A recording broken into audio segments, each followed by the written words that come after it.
नमस्कार, आप सभी का हार्दिक स्वागत है। आज हम आपके लिए पितृपक्ष की एक महान और दिव्य कथा लेकर आए हैं। कहा जाता है कि इस पवित्र कथा को श्रवण करने मात्र से सभी प्रकार के पितृदोष समाप्त हो जाते हैं। जिस मनुष्य के कानों में ये कथा पड़ती है, उसके करोड़ों पाप नष्ट हो जाते हैं और उसे अपार धन संपत्ति, सुख तथा समृद्धि की प्राप्ति होती है। ये अद्भुत कथा स्वयं भगवान श्री कृष्ण ने पक्षीराज गरुड़ को सुनाई थी। तो आइए श्रद्धा और मनोयोग के साथ सुनते हैं पितृपक्ष की ये परम मंगलमय कथा। दोस्तों, बात बहुत प्राचीन समय की है।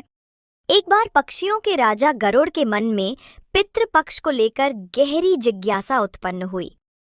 इस जिज्ञासा का समाधान पाने के लिए गरुड़ जी द्वारिका पहुंचे और भगवान श्री कृष्ण के समक्ष विनम्रतापूर्वक प्रणाम कर खड़े हो गए।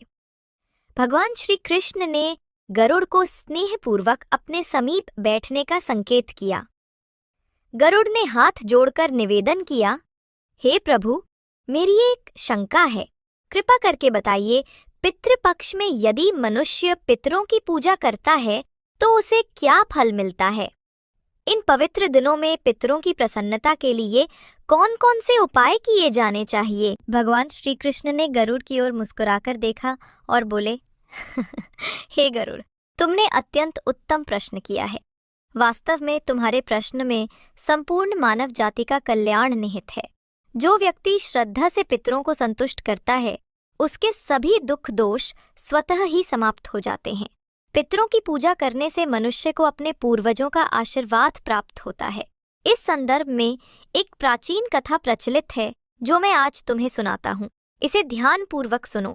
जो भी श्रद्धा पूर्वक इस कथा को सुनता और सुनाता है, उसके समस्त पितृदोष नष्ट हो जाते हैं और उस पर सदैव पितरों की कृपा बनी रहती है। गरुड़ ने उत्सुक होकर कहा, हे प्रभु, आपके श्रीमुख से इस मंगल कथा को सुनने के लिए मैं अत्यंत आतुर हूँ। कृपया मुझे विस्तार से ये कथा सुनाइए। मैं अवश्य इस पुनीत कथा को जन जन तक पहुंचाऊंगा। श्री कृष्ण बोले, हे गरुड़, बहुत समय पहले की बात है। प्राचीन काल में रुचि नाम के एक पराक्रमी राजा थे। राजा रुचि ने एक दिन संसार के समस्त माया मोह को त्यागने का निर्णय ले लिया। उन्होंने अपना राजपाट, धन दौलत और सारे सांसारिक सुखों का परित्याग कर दिया और वैराग्य धारण कर लिया। निर्मोही होकर वे ब्रह्मचर्य का पालन करते हुए तपस्वी जीवन बिताने लगे। राजा रुचि घर परिवार छोड़कर वन में एक साधु की भांति विचरण करने लगे। वे दिन में केवल एक बार अल्प भोजन करते और बाकी समय प्रभु चिंतन एवं तपस्या में लीन रहते थे। राजा रुचि के इस कठोर त्यागपूर्ण जीवन को देखकर उनके पितृगण अत्यंत चिंतित हो उठे। स्वर्गलोक में विराजमान उनके दिवंगत पूर्वज ये देखकर बहुत दुखी हुए कि उनका वंशज संसार त्याग कर सन्यासी जीवन अपना रहा है। अपने पुत्र के वंश को इस प्रकार समाप्त होता देख पितरों को भय होने लगा। वे विचार करने लगे कि यदि रुचि ने विवाह नहीं किया और संतान उत्पन्न नहीं की तो उनके कुल की परंपरा यहीं समाप्त हो जाएगी। फिर पितरों को पिंडदान और श्राद्ध कर्म कौन करेगा? इस आशंका से व्याकुल होकर पितरों ने निश्चय किया कि उन्हें स्वयं पृथ्वीलोक पर जाकर अपने वंशज को समझाना चाहिए ताकि वो वैराग्य छोड़कर गृहस्थ जीवन अपना ले। कुछ समय पश्चात एक दिन ऋषि बन चुके राजा रुचि वन में एकांत तपस्या में लीन थे। उसी समय अचानक एक दिव्य प्रकाश वहां प्रकट हुआ और 4 तेजस्वी पुरुष वहां अवतरित हुए। उन दिव्य आत्माओं को देखकर ऋषि रुचि की तंद्रा भंग हो गई और उन्होंने विस्मय से आंखें खोलीं। अपने समक्ष ऐसे अलौकिक आगंतुकों को खड़ा देखा तो वे तत्काल उठकर उनके चरणों में दंडवत प्रणाम करने लगे। उन्होंने विनीत स्वर में पूछा, हे महान आत्माओं, आप कौन हैं और आज मेरे समक्ष प्रकट होने का क्या कारण है? उनमें से एक दिव्य पुरुष ने मधुर स्वर में कहा, वत्स रुचि, हम तुम्हारे पितृगण हैं, अर्थात तुम्हारे पूर्वज।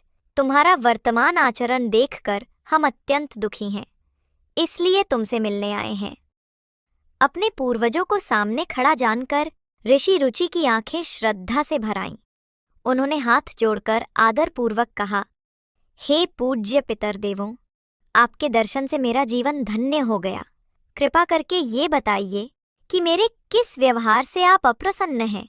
मुझसे ऐसी क्या त्रुटि हुई है जो आप सभी मुझे चेताने स्वर्ग से स्वयं पधारे हैं? एक पितर ने गंभीर स्वर में कहा, हे पुत्र, हम तुम्हारे जीवन के मार्ग से संतुष्ट नहीं हैं, क्योंकि तुमने अब तक विवाह ही नहीं किया।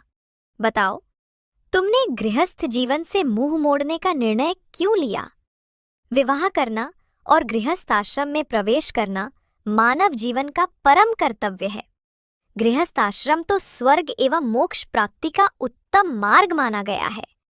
गृहस्थ बने बिना मनुष्य अपने समस्त कर्तव्यों का पालन नहीं कर सकता, न ही मोक्ष प्राप्त कर सकता है।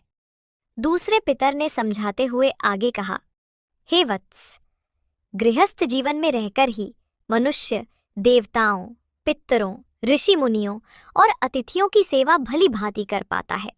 जो व्यक्ति घर परिवार में रहकर यज्ञ करता है, देवताओं को स्वाहा उच्चार के साथ हवि अर्पित करता है और पितरों के निमित्त स्वधा कहकर तर्पण करता है, वही अपने देव ऋण और पितृ ऋण से मुक्त होता है। इसी प्रकार गृहस्थ अपने द्वार पर आए अतिथि को अन्न जल देकर तृप्त करता है और दान पुण्य करता है, तो ऋषि ऋण और मानव ऋण भी चुका देता है। एक अन्य पितर ने समझाया, संतान उत्पन्न करना और वंश को आगे बढ़ाना मनुष्य का परम धर्म है। सोचो, बिना संतान के तुम स्वर्ग कैसे प्राप्त करोगे? तुम्हारे बाद तुम्हारे पितरों को पिंडदान और श्राद्ध कर्म कौन करेगा? देव पूजा और पितृ तर्पण जैसे कर्म किए बिना तुम्हें उत्तम लोकों की प्राप्ति भी नहीं होगी। यदि तुम अपने कर्तव्य से विमुख रहे तो मरने के बाद तुम्हें नरक भोगना पड़ेगा और अगले जन्म में भी कष्ट उठाने पड़ेंगे। पितरों की बात सुनकर कुछ देर तक ऋषि रुचि मौन रहे। फिर उन्होंने धीरे से उत्तर दिया, हे मेरे पूज्य पूर्वजों, आपकी चिंताओं का मूल कारण मैं समझ रहा हूँ, किंतु कृपा करके मेरी बात भी सुनिए। मेरे विचार में सांसारिक विवाह का बंधन मनुष्य के लिए अनेक दुखों का कारण बन जाता है। गृहस्थ जीवन में कदम रखते ही मोह माया घेर लेती है और मनुष्य जाने अनजाने नए पाप कर्म करने लगता है। इसी विचार से मैंने आजीवन अविवाहित रहने का संकल्प लिया है। मैं मानता हूँ कि स्त्री संग करने से मन और इंद्रियों पर नियंत्रण रखना कठिन हो जाता है, जिससे आत्मिक शांति भंग होती है। जो व्यक्ति ब्रह्मचर्य का पालन करते हुए प्रतिदिन शास्त्रों का अध्ययन करता है और ज्ञान रूपी अमृत से अपनी आत्मा को निर्मल करता है, वही वास्तव में प्रशंसनीय है। इसलिए मैंने अपनी इंद्रियों को वश में रखते हुए ज्ञान के मार्ग पर चलने का निर्णय किया है, ताकि अपनी आत्मा को संसार के बंधनों से दूर रख सकूं। पितृगण कुछ क्षण के लिए शांत रहे। फिर एक पितर ने धैर्यपूर्वक समझाया, वत्स, इंद्रिय संयम और आत्मा की शुद्धि की बात तुमने ठीक कही है। मनुष्य को अवश्य अपने मन और इंद्रियों को वश में रखना चाहिए और आत्मज्ञान के जल से अपनी आत्मा को पवित्र करते रहना चाहिए। लेकिन तुम जिस मार्ग पर चल रहे हो वह पूर्ण कल्याण का पथ नहीं है। वेद शास्त्रों में जिन कर्मों का विधान है उनका त्याग करना उचित नहीं। यज्ञ, दान, तप जैसे शुभ कर्म यदि निष्काम भाव से किए जाएं तो वे बंधन नहीं बनते, बल्कि पापों को नष्ट करते हैं। पूर्व जन्मों के पाप पुण्य भी मनुष्य को जो सुख दुख देते हैं उनका भोग कर लेने से कट जाते हैं। अब तुम्हारे तर्क का उत्तर सुनो। शास्त्रों में पुरुष को विवाह करने और गृहस्थ आश्रम अपनाने का आदेश दिया गया है। यदि तुम विवाह नहीं करोगे तो तुम्हें मोक्ष कैसे मिलेगा? बिना संतान के ना तुम्हें स्वर्ग की प्राप्ति होगी, ना हमें तर्पण मिलेगा। संतान के द्वारा किए गए श्राद्ध से ही पितरों को तृप्ति मिलती है और वंश आगे बढ़ता है।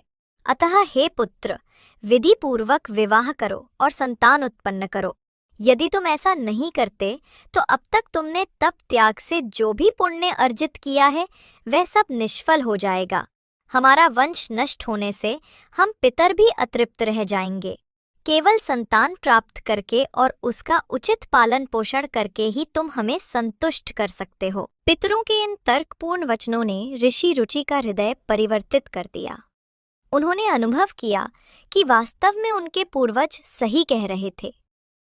काफी विचार करने के बाद अंततः उन्होंने तय किया कि अपने पितरों को प्रसन्न करने के लिए गृहस्थ जीवन अपनाना ही उचित है।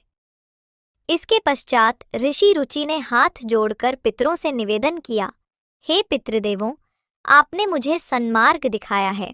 अब मैं गृहस्थ जीवन अपनाने के लिए तैयार हूँ और विवाह करने का संकल्प लेता हूँ। परंतु एक समस्या है, मेरी आयु अब काफी अधिक हो चुकी है। मेरे जैसे वृद्ध और तपस्वी व्यक्ति को कौन अपनी कन्या देगा? किस कन्या के माता पिता मुझसे उसका विवाह करना स्वीकार करेंगे? ये सोचकर मेरे मन में संकोच हो रहा है। पितृगण ने उत्तर दिया, वत्स, तुम सिर्फ अपना कर्तव्य निभाने का प्रण करो, मार्ग अपने आप निकल आएगा। यदि तुम हमारे वचनों को नहीं मानोगे तो हम पितरों का पतन निश्चित है और तुम्हारी भी अधोगति होगी। ये मत सोचो कि कन्या कौन देगा। याद रखो, ईश्वर उन लोगों की सहायता करते हैं जो अपने दायित्व का निर्वाह करने को तत्पर रहते हैं। इतना कहकर चारों दिव्य पितर क्षण भर में अदृश्य हो गए। पितरों के अंतर्ध्यान होते ही ऋषि रुचि अकेले वन में खड़े रह गए। अब उनके समक्ष सबसे बड़ी चुनौती अपने लिए एक उपयुक्त जीवन संगिनी खोजने की थी। उन्होंने संकल्प तो कर लिया था, परंतु मन में शंका और चिंता उठ रही थी कि ये कार्य कैसे पूर्ण होगा। ऋषि रुचि ने अनेक स्थलों पर भटककर अपने लिए वधू खोजने का भरसक प्रयास किया, किंतु हर ओर निराशा ही हाथ लगी। उनकी वृद्धावस्था और तपस्वी जीवन को देखकर कोई भी उन्हें कन्या देने के लिए तैयार नहीं था। समय बीतने के साथ उनकी निराशा बढ़ती गई, लेकिन उन्होंने हिम्मत नहीं हारी। पितरों के वचन उन्हें बार बार स्मरण आते और उनका हृदय व्यथित हो उठता। फिर भी वे निरंतर प्रयत्नशील रहे। आखिरकार बहुत सोच विचार के बाद ऋषि रुचि इस निष्कर्ष पर पहुंचे कि अब केवल ईश्वर ही उनकी सहायता कर सकते हैं। उन्होंने निश्चय किया कि सृष्टिकर्ता भगवान ब्रह्मा की आराधना की जाए। ये सोचकर वे एक घने वन में एकांत स्थान पर तपस्या करने बैठ गए। ऋषि रुचि ने दृढ़ संकल्प के साथ तप आरंभ किया। उनकी तपस्या दिनों दिन कठोर होती गई। उन्होंने 100 वर्षों तक कठोर तप में खुद को तपाया।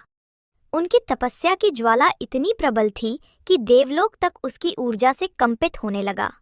अंततः उनकी घोर तपस्या से प्रसन्न होकर जगत पिता ब्रह्मदेव प्रकट हुए।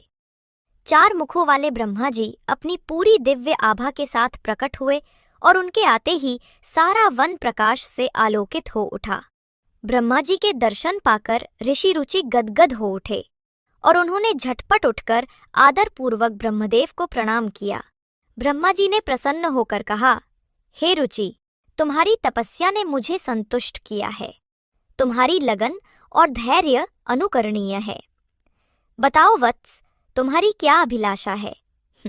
जो इच्छा तुम्हारे हृदय में हो निसंकोच मुझसे कहो, मैं तुम्हारी मनोकामना पूर्ण करूंगा। भगवान ब्रह्मा के मधुर वचन सुनकर ऋषि रुचि की आंखों में श्रद्धा के आंसू आ गए। उन्होंने हाथ जोड़कर विनीत स्वर में कहा, हे जगत पिता, आपके दर्शन मात्र से मेरा जीवन सफल हो गया। मेरे पितरों ने मुझसे वंश चलाने के लिए संतान उत्पन्न करने को कहा है, किंतु मुझे योग्य वधू की प्राप्ति नहीं हो रही है। सारे प्रयास विफल रहे हैं। कृपा करके आप ही कोई उपाय बताइए, या स्वयं मुझे कोई सुपात्र कन्या प्रदान कीजिए जिससे विवाह कर मैं संतान उत्पन्न कर सकूं। ब्रह्मा जी ने मुस्कुराते हुए उत्तर दिया, हे ऋषिवर, तुम्हारे पितरों ने तुम्हारे लिए जो मार्ग सुझाया है वो उचित है। तुम निश्चिंत रहो, तुम्हें शीघ्र ही एक आदर्श पत्नी प्राप्त होगी। सुनो, आगे चलकर तुम स्वयं प्रजापति के पद को सुशोभित करोगे और तुम्हारे द्वारा अनेक प्रजाओं का पालन पोषण होगा। अब मैं तुम्हें एक उपाय बताता हूँ। तुम मन में अपनी इच्छा दृढ़ रखते हुए अपने पितृगण की श्रद्धापूर्वक पूजा करो। श्राद्ध और तर्पण के द्वारा अपने पितरों को प्रसन्न करो। वे प्रसन्न होकर तुम्हारी ये कामना अवश्य पूर्ण करेंगे और तुम्हें उत्तम गुणों वाली पत्नी का वरदान देंगे। ऐसा कहकर भगवान ब्रह्मा अंतर्ध्यान हो गए। ब्रह्मा जी के जाते ही ऋषि रुचि ने उनकी आज्ञा अनुसार तुरंत अपने पितरों को प्रसन्न करने के उपाय प्रारंभ कर दिए। ऋषि रुचि पास ही बहती एक पवित्र नदी के तट पर पहुंचे। वहां उन्होंने स्नान कर स्वच्छ वस्त्र धारण किए। फिर एकांत में कुशा बिछाकर आसन लगाया और अपने पितरों के निमित्त तर्पण किया। अंजलि में जल भरकर सूर्य देव की ओर मुख करके मंत्रोच्चारण के साथ जल अर्पित किया और पितरों का आह्वान किया। इसके पश्चात एकाग्र चित्त होकर वे वहीं शांत चित्त से बैठ गए और पितृदेवों की महिमा का स्मरण करते हुए उनकी स्तुति करने लगे। श्री कृष्ण ने गरुड़ से कहा, हे गरुड़, महात्मा रुचि ने उस समय पितरों की जो स्तुति गाई उसे प्रत्येक मनुष्य को ध्यानपूर्वक सुनना चाहिए। कहते हैं कि इस स्तुति के श्रवण मात्र से ही सभी प्रकार के दुखों और दोषों का नाश हो जाता है। जो इसे एक बार भी सुन लेता है उसके अनेक पाप कट जाते हैं और उसे पितरों का आशीर्वाद मिलता है। इसलिए तुम भी मन लगाकर इस स्तुति को सुनो, तभी इस कथा का पूर्ण फल तुम्हें प्राप्त होगा। ऋषि रुचि हाथ जोड़कर आकाश की ओर देखते हुए भक्ति भाव से प्रार्थना करने लगे। जो अधिदेवता रूप में सर्वत्र विद्यमान है और जिन्हें श्राद्ध के अवसर पर देवताओं के माध्यम से स्वधा उच्चारण द्वारा तृप्त किया जाता है, उन समस्त पितृगण को मेरा कोटि कोटि नमन। जो पितृगण अग्निश्वात, बर्हिषद, आज्यप तथा सोमप कहलाते हैं, वे सभी मेरे द्वारा किए गए इस श्राद्ध से संतुष्ट हों।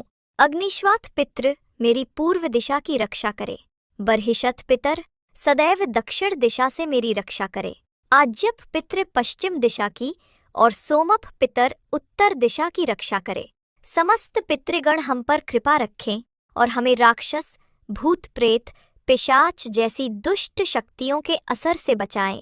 विश्व, विश्वभुक, आराध्य, धर्म, धान्य, शुभानन, भूतिद, भूतिकृत और भूति नामक आदि 9 प्रकार के पितृगण, कल्याण और कल्यद, कल्यकर्ता, कल्यतराश्रय, कल्यता हेतु एवं अनघ नामक आदि 6 प्रकार, वर, वरेण्य, वरद, तुष्टिद, पुष्टिद, विश्वपात एवं धाता आदि 7 प्रकार, पाप विनाशक जो महान, महात्मा, महित, महिमावान और महाबल नाम से प्रसिद्ध 5 प्रकार, उन गणों के ही साथ सुखद, धनद, धर्मद और भूतिद नामक आदि 4 प्रकार के पितृगण, इस प्रकार कुल 31 प्रकार के पितृगण इस जगत में विराजमान हैं। मैं उन सभी पितरों को प्रणाम करता हूँ। कृपा करके आप सब मेरे द्वारा विधि पूर्वक अर्पित इस तर्पण और पिंडदान को स्वीकार कर तृप्त हों तथा मुझ पर अपनी कृपा बनाए रखें। महात्मा रुचि की इस भावपूर्ण स्तुति को सुनकर पितृगण अत्यंत प्रसन्न हो गए। सहसा वहां एक चमत्कार हुआ। पितरों की कृपा से एक दिव्य प्रकाश प्रकट हुआ जिसने चारों ओर के आकाश को आलोकित कर दिया। उस उज्जवल तेज से संपूर्ण वातावरण जगमगा उठा। ऋषि रुचि ने विस्मय और भक्ति भाव से उस प्रकाश की ओर देखा और तुरंत भूमि पर घुटनों के बल बैठकर हाथ जोड़ लिए। कुछ ही क्षणों में वो प्रकाश मूर्त रूप लेने लगा। ऋषि रुचि की स्तुति से प्रसन्न होकर पितृगण प्रत्यक्ष दर्शन देने के लिए अवतरित हो रहे थे। जल्द ही वही चारों दिव्य पितर एक बार फिर रुचि के सामने प्रकट हुए। इस बार उनके मुखमंडल प्रसन्नता से दमक रहे थे। ऋषि रुचि ने श्रद्धा पूर्वक उनके चरणों में प्रणाम किया। वे पहले ही श्राद्ध में पुष्प, चंदन, धूप आदि अर्पित कर चुके थे और अब पितरगण उन सुगंधित पुष्पों की मोहक महक से परिवेष्टित दिखाई दे रहे थे। प्रसन्न पितरों ने हाथ उठाकर आशीर्वाद देते हुए कहा, हे पुत्र रुचि, तुम्हारी भक्ति और स्तुति से हम अत्यंत संतुष्ट हैं। तुमने सच्चे हृदय से हमारा आवाहन कर तर्पण दिया और गुणगान किया है, अतः हम प्रसन्न होकर तुम्हें वरदान देना चाहते हैं। निर्भय होकर अपनी इच्छा हमारे समक्ष प्रकट करो। जो भी तुम्हारी अभिलाषा है निसंकोच हमसे मांग लो। ऋषि रुचि ने विनम्रता से सिर झुकाकर कहा, हे पितृदेवों, आपका असीम अनुग्रह है कि आप मुझसे प्रसन्न हैं। परमपिता ब्रह्मा जी ने भी मुझ पर कृपा कर सृष्टि के विस्तार हेतु मुझे प्रजापति बनने का आशीर्वाद दिया है। अब आप ही मुझ पर दया करके ऐसी पत्नी का वरदान दे जो गुणवान, तेजस्वी और सदाचारी हो। मैं चाहता हूँ कि उससे मुझे उत्तम संतान की प्राप्ति हो, जिससे हमारा वंश आगे बढ़े और आपके दिए हुए ऋणों से मैं मुक्त हो सकूं। पितरों ने आशीर्वाद भरी वाणी में कहा, तथास्तु। हे वत्स, हम अभी इसी क्षण तुम्हारी मनोकामना पूर्ण करते हैं। हमारे आशीर्वाद से तुम्हें यहीं एक सुलक्षणा एवं मनोहर पत्नी प्राप्त होगी। उसी से तुम्हें एक तेजस्वी एवं बुद्धिमान पुत्र की प्राप्ति होगी। जान लो रुचि, पितरों ने मुस्कुराते हुए कहा, तुम्हारा वो पुत्र अद्वितीय, बुद्धिमान और महान पराक्रमी होगा। वो रौच्य नाम से तीनों लोकों में प्रसिद्धि प्राप्त करेगा। आगे चलकर तुम्हारे उस पुत्र के भी अनेक बलवान और धर्मपरायण पुत्र होंगे, जो पृथ्वी पर राज्य करेंगे और प्रजा का कल्याण करेंगे।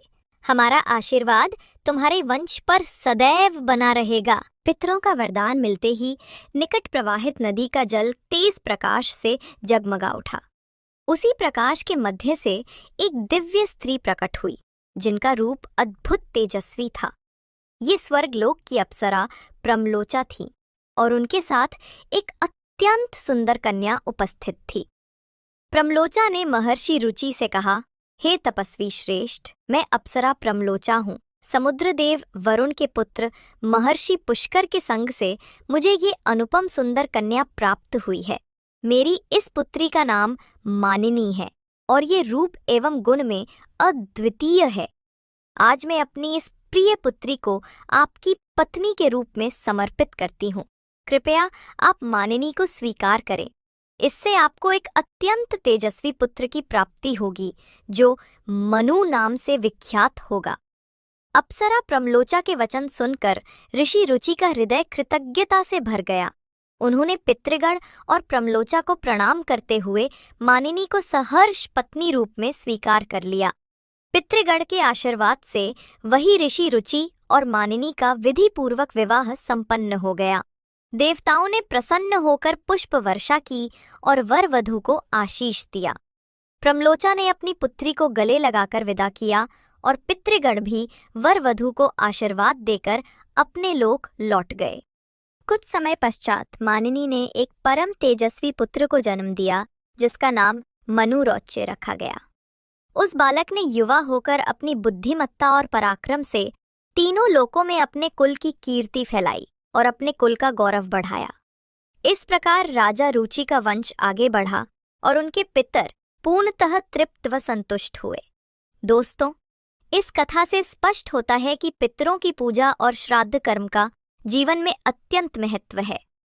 पितृपक्ष के दौरान हमें अपने दिवंगत पूर्वजों को श्रद्धापूर्वक स्मरण कर तर्पण करना चाहिए, जिससे पितर प्रसन्न होकर आशीर्वाद देते हैं और जीवन के कष्ट दूर होते हैं। यही है पितृपक्ष की वो दिव्य कथा जो भगवान श्री कृष्ण ने पक्षीराज गरुड़ को सुनाई थी। इस कथा के श्रवण से समस्त पितृदोष शांत हो जाते हैं और परिवार में सुख समृद्धि आती है। आशा है कि आपको ये कथा सुनकर आनंद और प्रेरणा मिली होगी। आपको ये कथा कैसी लगी, कमेंट करके अवश्य बताएं। जानकारी अच्छी लगी तो वीडियो को लाइक करना ना भूलें और कमेंट में जय पितृदेव, जय श्री कृष्ण, पितृदेव संरक्षणम अवश्य